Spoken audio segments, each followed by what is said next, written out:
வணக்கம், welcome to Sangeetha Venkatraman kitchen.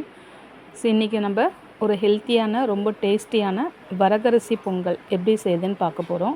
இது ரொம்ப எல்லாருமே விரும்பி சாப்பிட்லாம். இதுக்கு தேவையான இன்க்ரீடியன்ஸ் ஃபஸ்ட்டு பார்த்துருவோம். இதுக்கு ஒரு 1.25 கப் வரகரிசி எடுத்திருக்கேன். இது கூடவே 1/4 கப் சிறுபருப்பு ரெண்டுமே சேர்த்து நம்ம தண்ணி விட்டு நல்லா வாஷ் பண்ணலாம். ஒரு 3 to 4 டைம்ஸ் நல்லா வாஷ் பண்ணிக்கலாம்.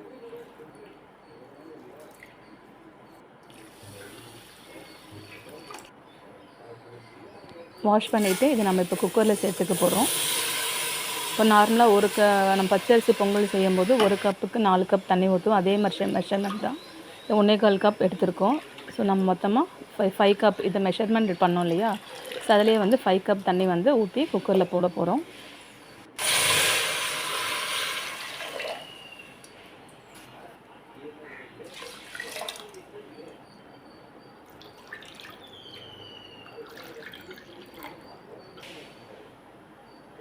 இது கூடவே கொஞ்சம் மஞ்சத்தூள், ஒரு 1/2 ஸ்பூன் மிளகு,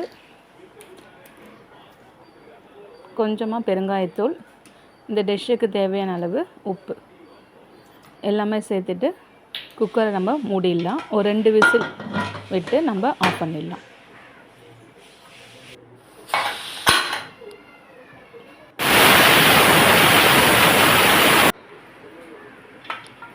பாருங்கள், இப்போ ரெடி ஆகிடுச்சு. இப்போ நம்ம தாளிக்க வேண்டியது தாளிச்சிக்கலாம். ஸோ ஒரு குட்டி பேனில் கொஞ்சமாக நெய் விட்டுக்கோங்க. நெய் கொஞ்சம் சூடானதுக்கப்புறம் 1 ஸ்பூன் மிளகு, 1 ஸ்பூன் சீரகம், கொஞ்சமாக இஞ்சி சின்னதாக கட் பண்ணி போட்டுக்கலாம். இது கூடவே கொஞ்சம் வாசனைக்கு கருவேப்பிலையும் சேர்த்துக்கலாம்.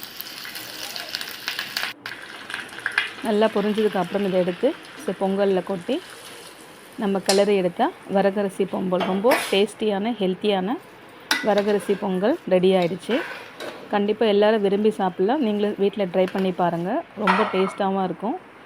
இதுக்கு சைட் டிஷ்ஷாக சாம்பார் சட்னி ரொம்பவே நல்லாவே இருக்கும். தேங்க்யூ ஃபார் வாட்சிங்.